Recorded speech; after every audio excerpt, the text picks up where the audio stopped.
E é uma alegria muito grande estar aqui com vocês. Quero já no início dessa pregação mandar um grande abraço para todo o povo lindo do Nordeste, o povo lá de Pernambuco, de Gravatá e região. Estive lá no carnaval, acampamento de carnaval, pregando lá na nossa casa de missão, frente de missão de Gravatá. Então um grande abraço aos irmãos, à comunidade de vida, aliança, todo o povo de Deus. Um carinho muito grande, né? Todo o povo da região lá de Pernambuco, Alagoas, Paraíba. Foram dias de graça, né? E o Manuel está perguntando, cadê a voz? Ficou lá em Pernambuco. Mas a gente vai, é bom porque é quaresma. Então na quaresma a gente fica mais tranquilinho, né? Então vamos, Deus vai nos dar a graça.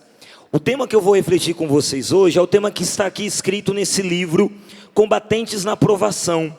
Convido você já a adquirir esse livro aqui na nossa loja. Você que está acompanhando essa pregação também pode ligar 0 operadora 12 31 86 26 00 e pedir Combatentes na Provação, escrito por Monsenhor Jonas Abib.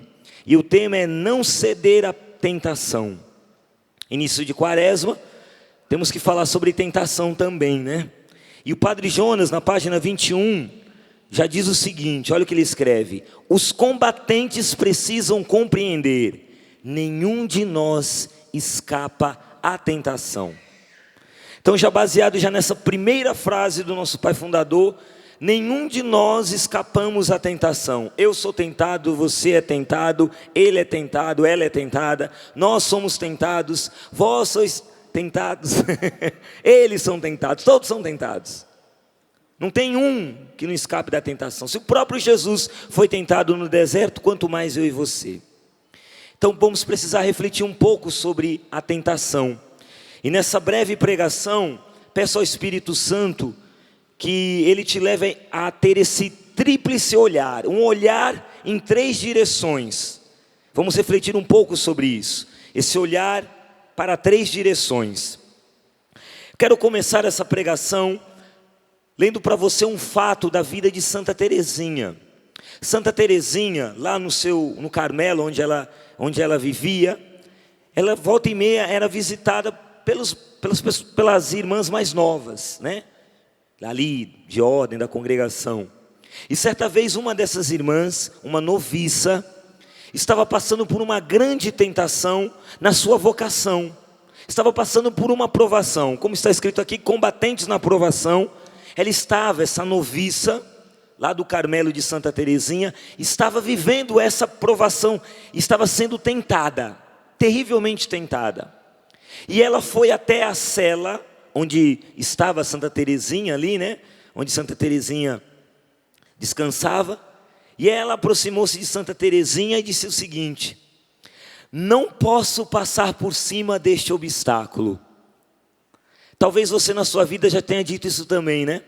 Encontrou uma tentação, uma dificuldade, uma dor tão grande na vida que você diz assim: eu não consigo passar por cima desse obstáculo, dessa tentação, dessa doença, dessa adversidade, eu não consigo passar por cima disso. E aí Santa Teresinha respondeu para aquela noviça o seguinte, escuta com atenção: por que há de querer passar por cima? Passe por baixo. É próprio das almas grandes voar lá por cima das nuvens, quando cá por baixo ruge o trovão e se desencadeia a tempestade. Quanto a nós, contentemo-nos em passar por baixo, com humildade e paciência.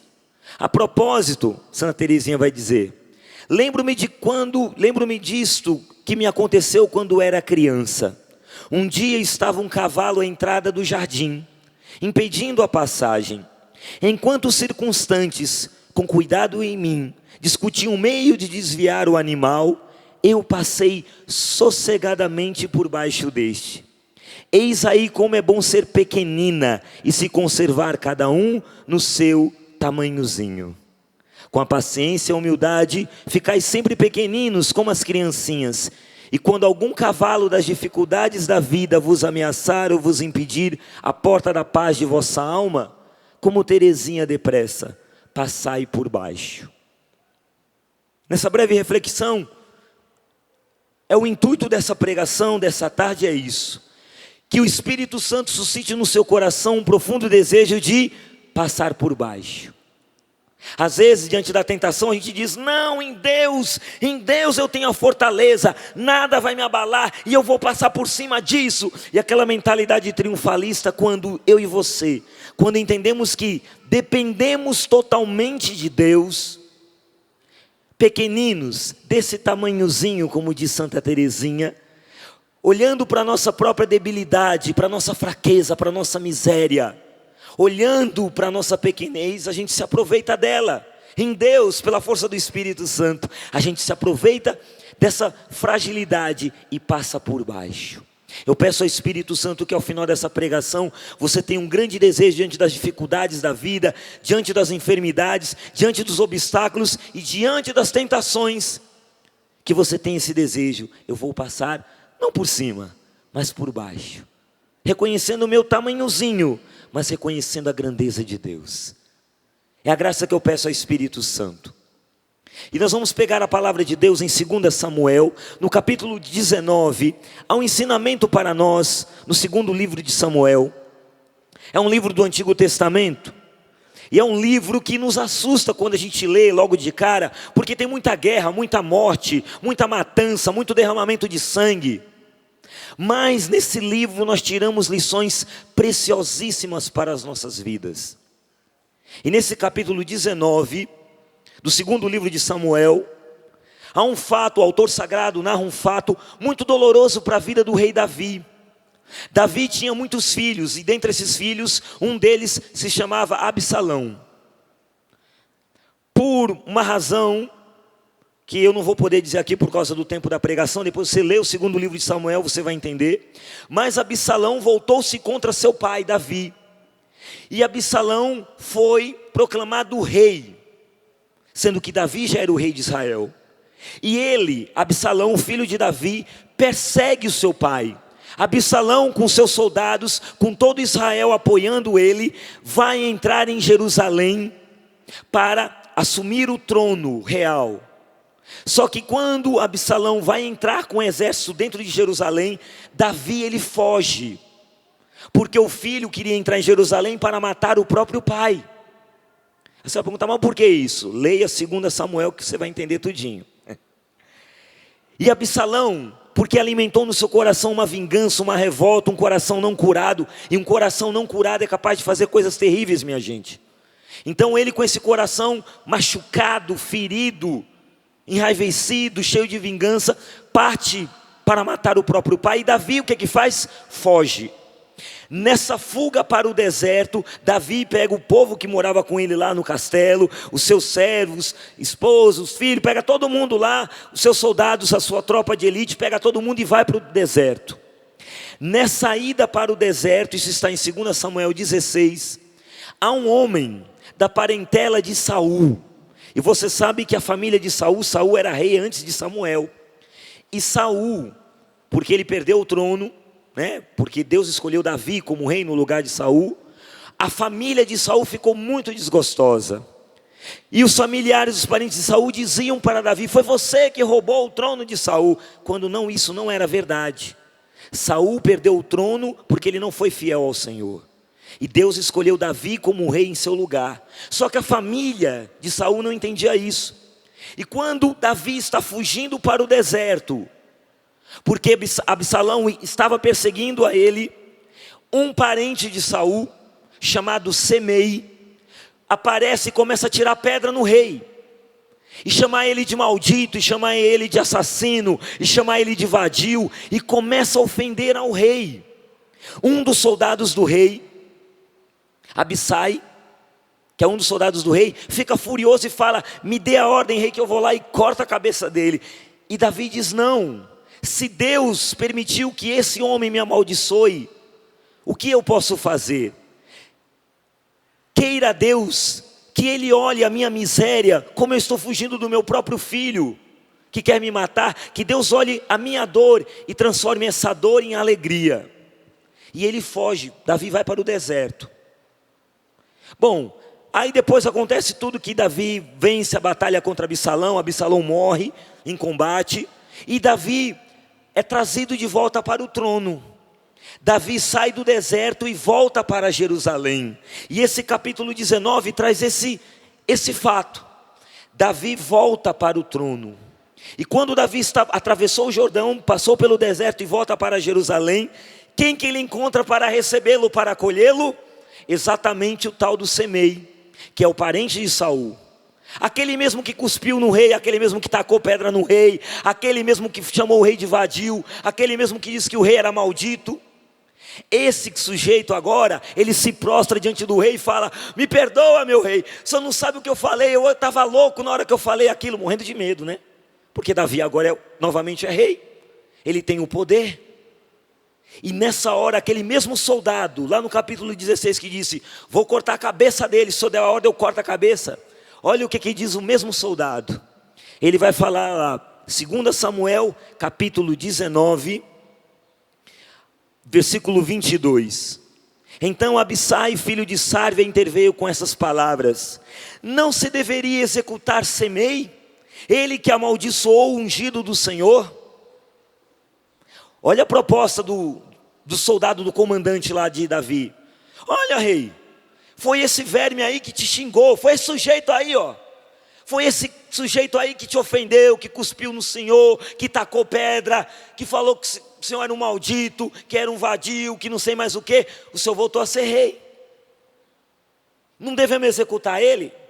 Olha só a oportunidade. Davi está com a faca, o queijo, o pão, a manteiga, o que você quiser, até o cafezinho com leite. Ele está com tudo, ele é rei, aclamado pelo povo. O povo bate palmas para Davi e fala: que bom, você voltou para o trono, que bom, é o nosso rei. Rei, Davi é nosso rei. Toda aquela festa, aquela coisa toda. Ele tem poder agora. Davi pode fazer o que bem quiser, basta um estalar de dedo e Semei está morto. Aquele que amaldiçoou o rei está morto. Mas olha o que Davi faz. É surpreendente a resposta de Davi. 2 Samuel capítulo 19, versículo 23. Mas Davi respondeu: o que tendes comigo, filhos de Sárvia, para vos tornardes hoje meus tentadores? Como matar hoje um homem em Israel? Será que não sei que hoje eu me tornei de novo rei de Israel? E o rei assegurou a Semei: não precisas morrer, confirmando com juramento a promessa. E Semei então tem a sua vida poupada. Agora é interessante nesse versículo 23, porque por 3 vezes o autor sagrado usa essa expressão: o que tendes comigo, filhos de Sárvia, para vos tornardes hoje os meus tentadores. E aí continua: como matar hoje um homem em Israel? Será que não sei que hoje me tornei de novo rei de Israel? Por 3 vezes o autor sagrado repete esse hoje. É o hoje de Deus. Vamos ser sinceros. Hoje estamos na quinta-feira, início do mês de março, dia 2 de março, né? Hoje é o início do mês. Tem alguém aqui no meio de nós que vai dizer assim: olha, na quinta-feira que vem, eu tenho certeza que eu vou ser tentado. Não existe. Não tem como você agendar. Tentação você não programa. Tentação você não agenda. Tentação não é como você coloca no aplicativo do celular. Você diz: olha, dia tal tem um compromisso marcado. A tentação vai vir e vai me assolar. Em tal dia, tal hora, marquei aqui, olha, coloquei no Google, na agenda do Google, marquei ali, ó, tal dia, no dia 15 de junho de 2017, às 8 horas da noite eu vou ser tentado. Não existe isso. Você não consegue agendar a tentação, porque a tentação é hoje, é nesse momento agora, há um hoje para a tentação. Por isso quando rezamos o Pai Nosso: e não nos deixeis cair em tentação, assim como pedimos ao Pai, o pão nosso de cada dia nos dai hoje. Pedimos o pão de cada dia, também pedimos a proteção de cada dia contra a tentação. Hoje, o inimigo quer lhe tentar. Não precisa botar lá na agenda do Google. Hoje. E diante de uma tentação que aparece hoje, e que eu e você não escapamos, porque está escrito aqui no Combatentes na Provação, Padre Jonas escreve em alto e bom, de forma muito clara, e lê para nós em alto e bom som: todos sem exceção são tentados. Ninguém escapa da tentação. Agora, como lidamos, como enfrentamos a tentação, é que é o X da questão. E Davi nos ensina com um tríplice olhar. Quando Abissai fala com ele. A primeira resposta dele é: o que tendes comigo, filhos de Sárvia, para vos tornardes hoje meus tentadores? O primeiro olhar que nós temos que ter muito claro é saber quem me tenta. Quem me tenta? Quem é o tentador? Se eu e você não temos claro quem é o tentador, a gente vai ficar dando cabeçada na vida. Vai achar que é o marido que tenta, que é o filho que tenta, que é a mãe que tenta, que é alguém da família que está tentando. Então aí começa a luta. Aí é marido e mulher xingando, quebrando o prato. É aquela bagunça, aquele furdum dentro de casa. Quando a palavra de Deus diz: não é contra homens de carne e sangue que vocês lutam, mas contra os principados e potestades. A nossa luta ela é espiritual. Por isso, por mais que você ache que é seu marido que lhe tenta, que é seu filho que lhe tenta, acredite, o tentador na verdade é o demônio. E a palavra de Deus deixa claro, o Catecismo da Igreja Católica, no número, eu quero ler para você aqui, faço questão de ler para você, no número 2846. O Catecismo da Igreja Católica fala o seguinte: Deus não pode ser tentado pelo mal e a ninguém tenta. Isso está em Tiago 1,13. Ele quer ao contrário dela nos livrar. Nós lhe pedimos que não nos deixe enveredar pelo caminho que conduz ao pecado. Estamos empenhados no combate entre a carne e o espírito. Este pedido implora o espírito de discernimento e fortaleza. Primeira coisa, o tentador, vou falar em alto e bom som para você me ouvir e me entender, você que está em casa também acompanhando pelo sistema Canção Nova de Comunicação. O tentador é o diabo, Satanás, Lúcifer, o encardido, o nome que você quiser dar, ele é o tentador, não é Deus. Deus não tenta ninguém. E tomemos cuidado nesse início de quaresma, para não ficar empurrando para Deus algo que é do demônio. Por que Deus permitiu isso aqui comigo? Por que Deus permitiu isso daqui? Porque a tentação não é de Deus. Deus quer nos livrar da tentação. A aprovação é outra coisa. Precisamos distinguir. E o Catecismo fala isso. Olha só o que diz o Catecismo. No número 2847. O Espírito Santo nos faz discernir entre a provação necessária ao crescimento do homem interior, em vista de uma virtude comprovada, e a tentação que leva ao pecado e à morte. A provação, quando nós vivemos uma provação, ela nos purifica como o ouro e a prata, e ela produz em nós a virtude. A tentação não. A tentação nos leva para o inferno. A tentação, quando ela é consentida, torna-se pecado. E o pecado, uma vez gerado, uma vez consumado, quando ele não é confessado, quando nós nos abandonamos ao pecado, nós tornamos escravos do pecado. E nos tornando escravos do pecado, Tiago vai dizer lá na sua carta, no capítulo 1, versículos 14 e 15. E o pecado então gera a morte. Então a tentação não é uma coisa que nós temos que olhar assim e dizer, é uma coisinha boba. Não, é muito sério. Porque uma tentação, quando você não vigia sobre ela, ela não vai parar na tentação. A tentação vai virar morte. Você está entendendo? A tentação ela vira morte. A tentação, quando ela não é enfrentada em Deus, ela vira morte. Não vira só pecado. Pecado vira morte. Mas aí, sabendo-se que a nossa luta é espiritual e que temos um inimigo que é o tentador, que tentou Jesus no deserto. Olha a audácia dele, ele tentou Jesus no deserto. Quanto mais a mim e a você. Sabendo, tendo essa visão clara, porque aqui Davi está dizendo para os filhos de Sárvia, vocês hoje são os meus tentadores. Ele já tem a visão de quem o tenta. Não me tentem. Então a primeira visão do homem de Deus, da mulher de Deus em relação à tentação é essa. Quando a tentação surge, o inimigo, é o inimigo que está causando isso. Para me arruinar, para me gerar a morte da minha alma, da minha fé, da minha vocação, da minha vida. Para destruir a minha família, destruir meu casamento.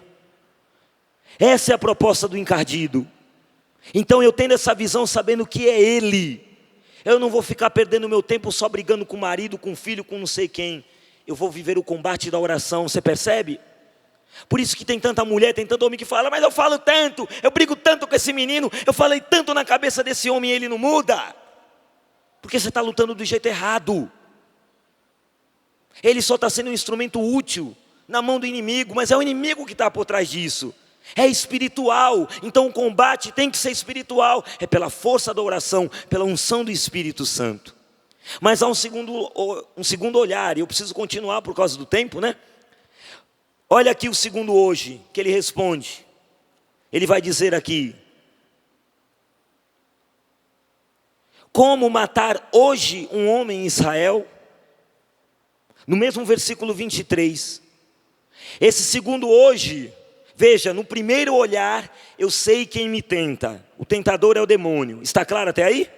Sim ou não? O segundo olhar, eu preciso distinguir a tentação. O que de fato é a tentação? E aí o catecismo continua no número 2847 dizendo: por fim, o discernimento desmascara a mentira da tentação. Aparentemente seu objeto é bom, sedutor para a vista, agradável, ao passo que, na realidade, o seu fruto é a morte. Que interessante isso, porque está em Gênesis 3:6. A tentação, aparentemente o objeto da tentação é bom, é sedutor para a vista, é agradável. Isso que a igreja nos ensina aqui no catecismo é muito sério. Uma pergunta para os homens que estão aqui e para você que está em casa. Homens, me respondam com toda sinceridade. Algum homem aqui já foi tentado por mulher feia? Não. Mulher feia vai tentar homem? Não tenta. Já viu mulher feia tentar homem? Não tenta. Agora vê aquela loirona chegando assim com aquela coxa desse tamanho, andando assim, pisando durilho. Aí o cara olha e fala: ei, lá em casa, não é? Que eles vão ficar tudo oriçado quando vê. Estou falando pela TV em alto e bom som para você entender. O fruto, o objeto é sedutor, só que o seu fruto é a morte. Quando a gente é tentado, é como Adão e Eva, que a serpente falou: olha aqui o fruto da árvore, pode comer, vós sereis como deuses. Quando está lá em casa, aí está lá, é um homem de Deus, um homem de oração, um homem fervoroso, mas o bendito está lá, a família dormindo, a esposa está dormindo, os filhos estão dormindo no quarto, e ele, porque é um homem de Deus, vai mexer lá no Facebook dele. E aí ele está lá no computador, 1h da manhã lá, tchac, tchac, tchac, tchac, no computador. Daqui a pouco vem aquela foto daquela mulher, parece um anjo, né? E fala assim: oi. No chat: oi. Aí o cara: não, eu tenho que evangelizar, tenho que salvar almas, tenho que isso e aquilo. Eu já vi famílias e casamentos serem destruídos por causa disso. Porque o diabo não está interessado só no homem cachaceiro. O diabo não está só interessado no homem que fuma feito uma chaminé. O diabo não está interessado só naquele homem que diz: eu não acredito em Deus e não quero saber de igreja. Ele está interessado em você que vem para a igreja, você que reza o terço, você que é um homem que tem levado a sua família para Deus. Então abre o olho, porque quando ele mostrar o objeto da tentação, ele vai mostrar um objeto que não é feio não. É bonito, é gostoso, é bom. Isso serve para homem, serve para mulher. Qual é o discurso hoje para a mulherada? Chega com o marido e fala: querida, larga esse homem, deixa de sofrer. Aí tem uma frase tão linda, né, que se fala nessa hora: você tem que ser feliz. Não é isso que fala? Você tem que ser feliz. Por que não quer ouvir isso? Meu Deus do céu, eu quero ouvir: eu tenho que ser feliz mesmo, eu tenho que ser feliz mesmo. Eu vou largar esse desgramado desse homem, eu tenho que ser feliz. Eu tenho que ser feliz, e em nome da felicidade eu dou um pontapé, deixo meus filhos, deixo meu marido, deixo todo mundo em casa que se lasca a família, porque eu tenho que ser feliz. Meu amor, estou grávida. A mulher fala, um rapaz olha e fala: não, nós temos que dar um jeito, somos muito jovens, para assumir uma criança. Aí vira a criança que é uma bênção, se torna uma dor de cabeça. E aí começa aquela conversa tudo, e pai e mãe já falam: quem em casa não entra, vou pôr para fora. E aí surge alguém, sempre nessa hora surge alguém para falar: não, mas vocês são tão jovens, tem tanto para viver. Isso aí não é nem criança ainda, está começando, é uma sementinha. Toma um remédio aqui e põe para fora. Não. Enquanto existem tantas mulheres sonhando em ser mães, querendo engravidar, porque você tem que ser feliz. O discurso do mundo é esse: você tem que ser feliz. Aborta. Você é muito jovem para ser mãe. Você tem que ser feliz. Você não tem cabeça, não tem estrutura. Aí vem até aquele discurso de compaixão bonito, né? Você não tem cabeça, não tem estrutura. Você é muito jovem, olha o seu futuro. Vai estudar, fazer uma faculdade, tantas coisas. Aborta. Aí a mulher vai lá, toma um remédio, vai naquela clínica lá clandestina e dá fim à criança. Tira uma vida. Porque tem que ser feliz. A tentação, sempre o objeto é esse. É bonito, é bom, olha, atrai o olhar. E porque a gente tem algo chamado concupiscência, que esse nome grandão significa um desejo veemente, um desejo que é uma paixão veemente, forte, intensa no nosso coração, que nos arrasta, que nos leva. Aquela comida, né?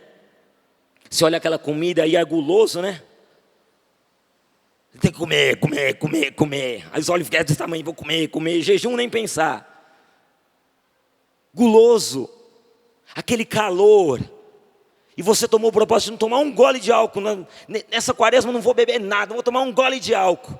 Aí vai lá, o vizinho toma lá gelada. Olha, chega a estar trincando o copo de tão gelado, aquele calor. A garganta chega a secar, a coçar assim, né? Eu tenho que tomar um gole.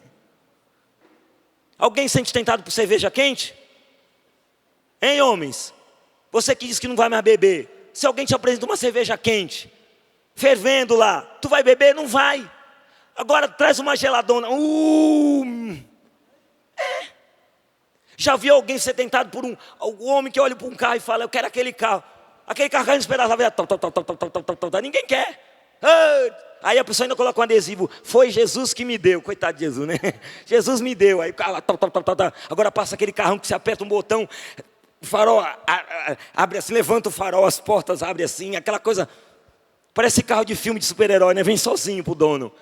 Eu quero esse carro, eu quero esse carro.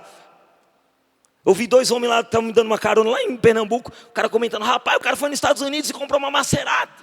Uma Maserati por 40 mil. Olha só, o cara está andando lá nos States com uma Maserati. Olha, glória, uma Maserati. Deus me abençoe.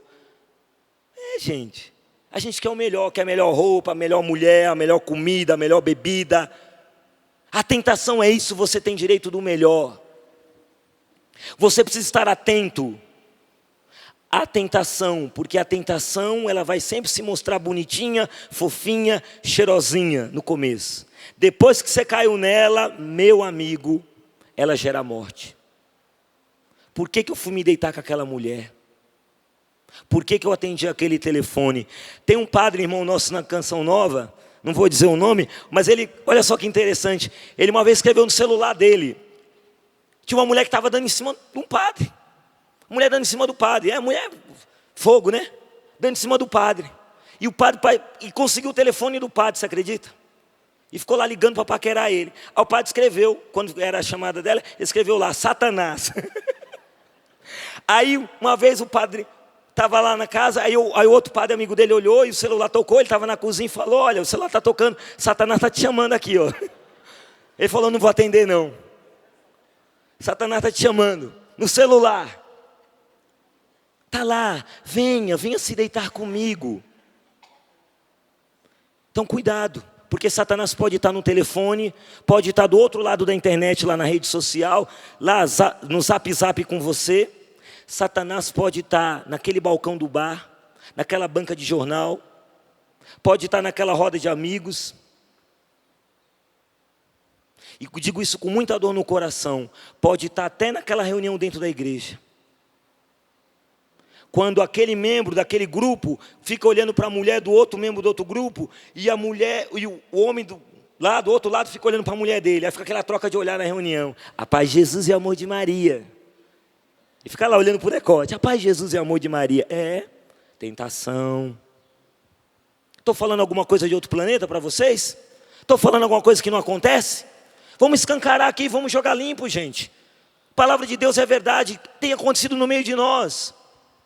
Homens de Deus que estão se perdendo, mulheres, famílias inteiras que estão se perdendo, porque cederam à tentação. E o terceiro e último olhar, que hoje somos convidados a voltar à nossa direção. Primeiro, reconhecer que o tentador não é Deus, mas é o demônio, que a nossa batalha é espiritual.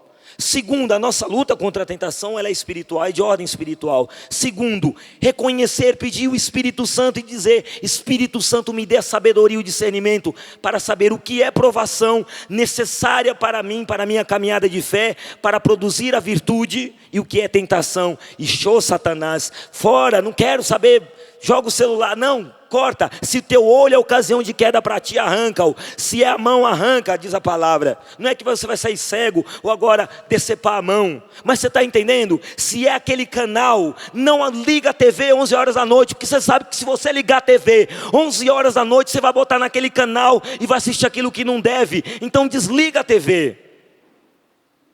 Tenha essa coragem. Em vez de ficar com essa conversa furada lá com o controle remoto lá, zap, zap, zap, zap, zap, zap, zap, não. Aí depois chega lá: padre, pequei. Pecou. Mas por que você pecou? Por que eu pequei? Porque não entendemos o alerta de Deus dizendo: não é hora agora. Se você sabe, se você está dizendo, se você prometeu para Deus e para o mundo, para a sua família inteira: nunca mais eu ponho um gole de álcool na minha boca. Para que ter um barzinho dentro de casa, abençoado? Joga fora essas bebidas. Não, mas eu só bebo socialmente. E socialmente a bebida tem destruído tantos lares. Lá nesse acampamento de carnaval em Pernambuco, um padre lá contava da família dele, dizendo: a bebida destruiu minha família. Ele falou: por isso que quando eu vou em festa eu não tomo nenhuma bebida dessa que oferece lá. Eu sou o inimigo da bebida, porque eu sei o que ela fez na minha família. Você quer saber o que uma bebida faz? Vai nessas fazendas de recuperação. Porque não tem só gente que se perdeu nas drogas, tem muita gente que se perdeu na bebida. Só que não, nós queremos passar por cima, não por baixo. Eu tenho controle, eu bebo mesmo, bebo socialmente, sou dono do meu nariz. Sim, dono do seu nariz, só corre o risco de você e o seu nariz ir para aquele lugar lá embaixo, lá embaixo bem quentinho. Eu e você corremos risco de ir com o nosso nariz lá para baixo, em vez de ir para o céu, para onde nós somos chamados, porque a gente diz: eu passo por cima, eu tenho um controle. Essa é a tentação do demônio, quando ele diz: você tem controle, quando você e eu não temos nada. Quem diz que eu e você temos controle? Se não centrarmos a nossa vida em Deus, se não dependermos de Deus, se não nos abandonarmos em Deus, se não formos um povo adorador, se não nos enchemos do Espírito Santo, se não vivemos aquilo que é a proposta da quaresma, eu e você não temos nada e não resistimos à provação. E podemos até falar bonito: eu passo por cima. Não passa. Quem vai passar por cima é a tentação. Então, meu irmão e minha irmã, entenda: é preciso ter os olhos fixos em Deus. E esse é o terceiro olhar. Porque Davi, ele vai dizer o seguinte, olha o que ele diz aqui. Ele diz: como matar hoje um homem em Israel? E aí ele conclui dizendo: será que não sei que hoje me tornei de novo rei de Israel? Será que eu não sei que hoje eu me tornei rei de Israel? Davi nos dá uma lição maravilhosa. Diante da tentação, diante da luta contra o inimigo, Davi, ele olha o propósito de Deus. O soldado dele está falando do lado dele, dizendo: mata esse infeliz, mata ele não te amaldiçoou, se vinga agora, paga na mesma moeda. E quantas vezes a gente escuta isso, né? Teu marido te deixou, que ele morra. Aquela pessoa me fez mal, quero que queime naquele lugar. E a gente começa a ficar vingativo, irritado, e aquela coisa, ressentido. Davi não paga com a mesma moeda, porque ele não fica olhando para aquilo, ele olha para o propósito de Deus. Deus me devolveu o trono, Deus me devolveu o reinado. Deus tem um propósito para você, meu querido, minha querida, e um propósito de felicidade, um propósito de amor. Deus tem planos muito maiores para a tua vida. E na hora da tentação você precisa entender esse propósito para a sua vida. Na hora que vier aquela loirona boazuda, desculpa falar assim por ser uma canção nova de comunicação, ou morena, aquela morena que é de parar o trânsito, Ao invés de você ficar dizendo, oh, se estivesse lá em casa. Não, você vai olhar para a sua aliança. E vai se lembrar da sua esposa que está lá lavando roupa, cozinhando, fazendo um monte de coisa em casa, cuidando dos filhos. E vai lembrar que Deus tem um propósito para a tua vida maravilhosa, que é o teu casamento. A tua família, os teus filhos. Na hora que alguém, no meio de uma geração tão corrupta, disser para você assim, não, mas se você fizer isso para mim, eu te dou essa propina. Dinheiro fácil para enriquecer fácil. Você vai lembrar do propósito que Deus tem para a sua vida. E que o maior legado que você vai deixar para os seus filhos é de ter sido um homem honesto. De ter sido um homem íntegro. Porque a proposta do mundo é essa, ganhe dinheiro fácil.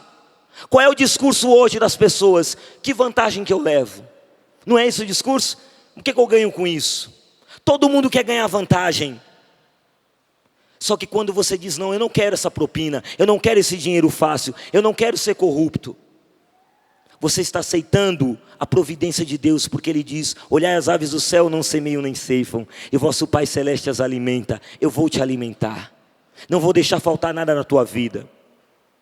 Talvez Deus até não dê para você a tal da prosperidade, mas Ele não vai deixar faltar o pão de cada dia, o necessário para a tua vida. Deus não deixa faltar. Eu te asseguro isso porque eu estou há 20 anos nessa caminhada dentro da Canção Nova, fora os 15 anos que antes da Canção Nova. E Deus nunca deixou faltar nada para mim. Não tenho abundância, mas eu tenho o necessário. E sou muito feliz assim. Estou testemunhando para você algo que eu vivo, a cada dia. No meio de uma geração que todo mundo quer levar vantagem. Às vezes é preciso ter uma desvantagem aqui na terra para ganhar o céu.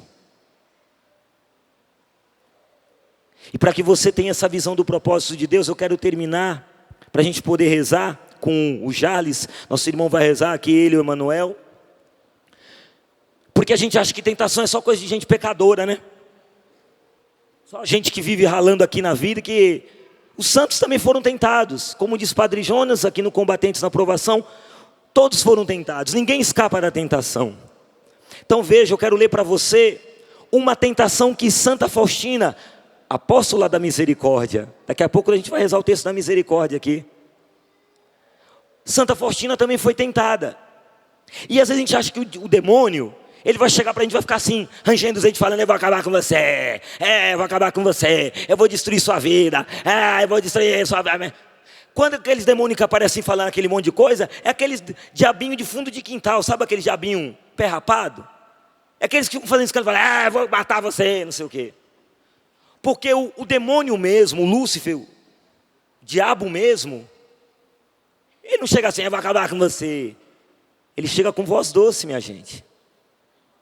O demônio mesmo, ele chega para você e fala, não, para que você vai continuar sofrendo desse jeito?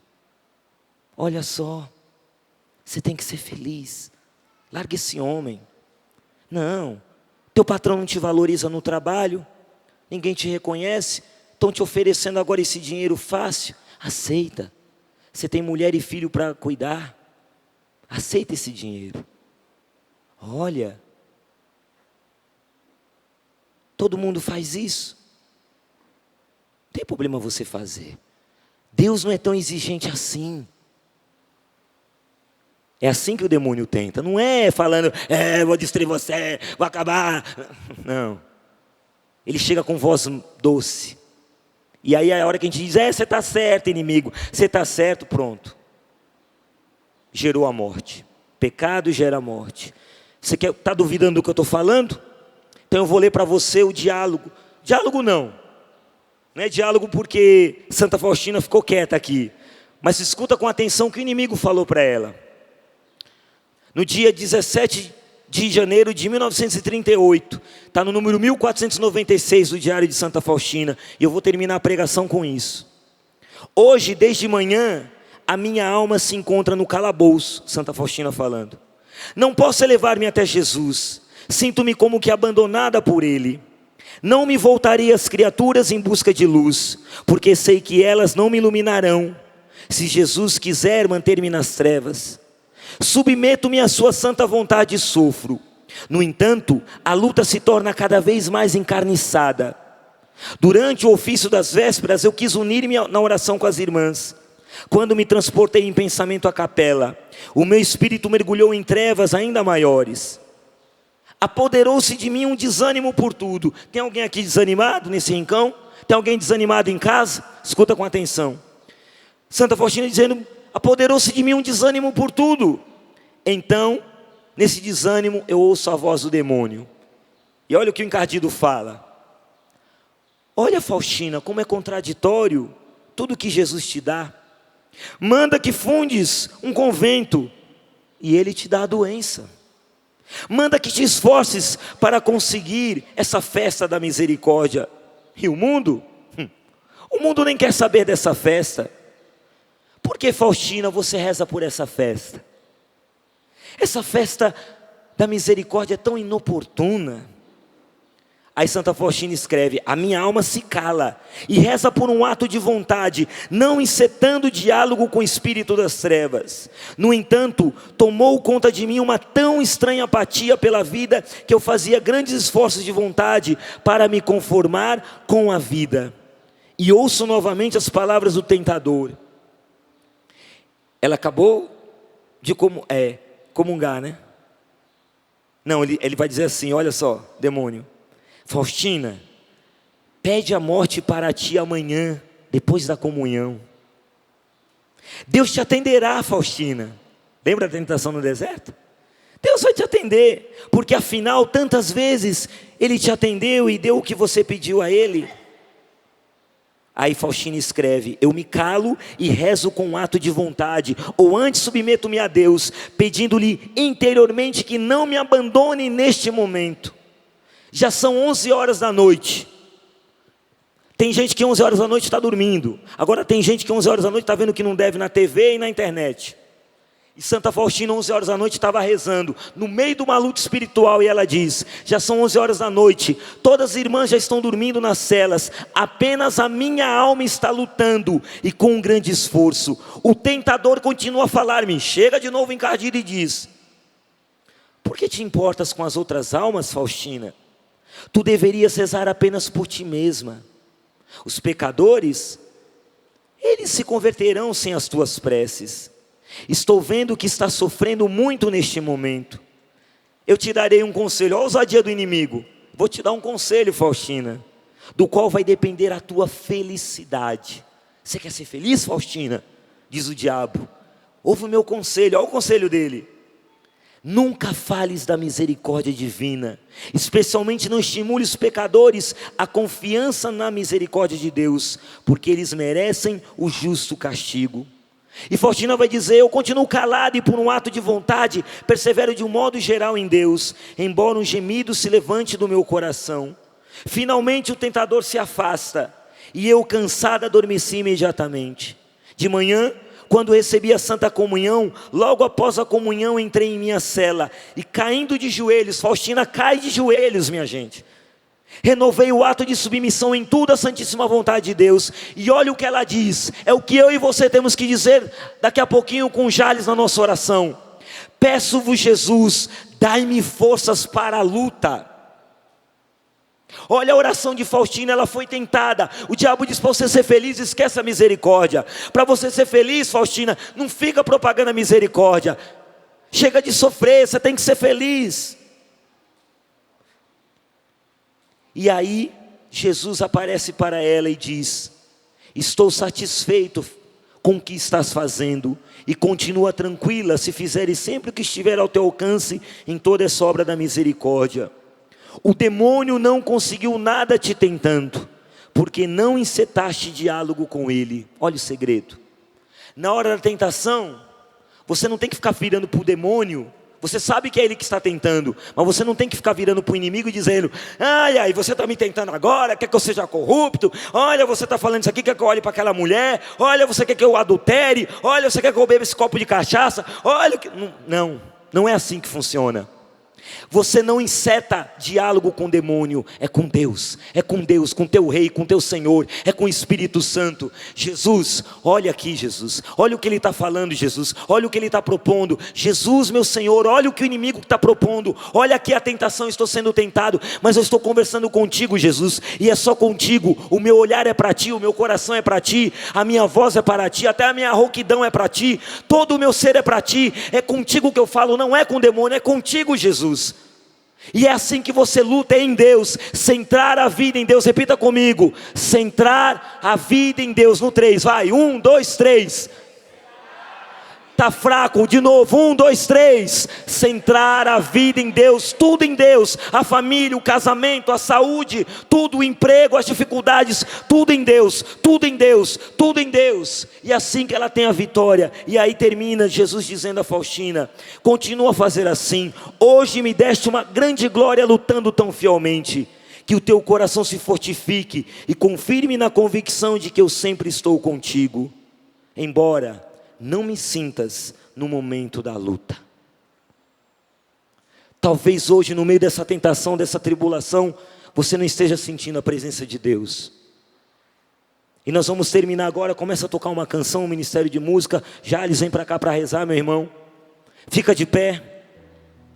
Nós vamos rezar agora e vamos ver o combate da oração. O Jales vai conduzir esse momento. E eu peço agora que você não é para encetar diálogo com o demônio, é para conversar com Deus agora. E Ele vai te dar força para essa luta que você está vivendo. Você sabe qual é a tentação que você está enfrentando hoje. E você aprendeu hoje que a tentação não é de Deus, não é Ele que tenta, mas é o encardido. E você aprendeu também que a tentação, ela se mostra muito bonitinha, fofinha, cheirosinha, sedutora, fruto bom e agradável aos olhos, mas que gera morte. E você aprendeu por fim que há um propósito de Deus. E por causa da vontade de Deus, como Faustina tinha em mente, em tudo eu faço a vontade de Deus, um ato de vontade. Assim eu venço a tentação. Olhar para Deus, não é olhar para aquele programa, ouvir aquela música, olhar para aquele copo, olhar para aquela pessoa, olhar para aquela revista, mas é olhar para Deus. É assim que se vence, é assim que se enfrenta a tentação. E que você, hoje Jesus possa olhar para você, José, para você, Maria, para você, Fernanda, para você, Paulo, para você, Francisco, para você, Jales, para você, Alexandre, para você, Emanuel, para você com seu nome. Que Jesus possa olhar para você hoje e dizer: me deste uma grande glória. Estou feliz com você porque você tem lutado nessa quaresma contra a tentação. És vencedor, lutaste com as armas certas. Levanta teus braços agora. Suavemente vai soltando a sua voz na linguagem dos anjos. Não vamos rezar alto não, suave, suave. Porque nesse deserto o Senhor nos acompanha. E Ele diz: mesmo que você não me sinta, eu estou contigo. E a tentação até quer nos mostrar o contrário, dizendo: Deus te abandonou, Deus te deixou sozinho na luta. Não é verdade, é uma mentira do demônio. O Senhor está aqui agora nesse território eucarístico, com você que está no rincão, mas com você que está em casa também. O Senhor está contigo, Ele te dá força. Vai soltando a sua voz, vai rezando. Deus quer nos dar a força.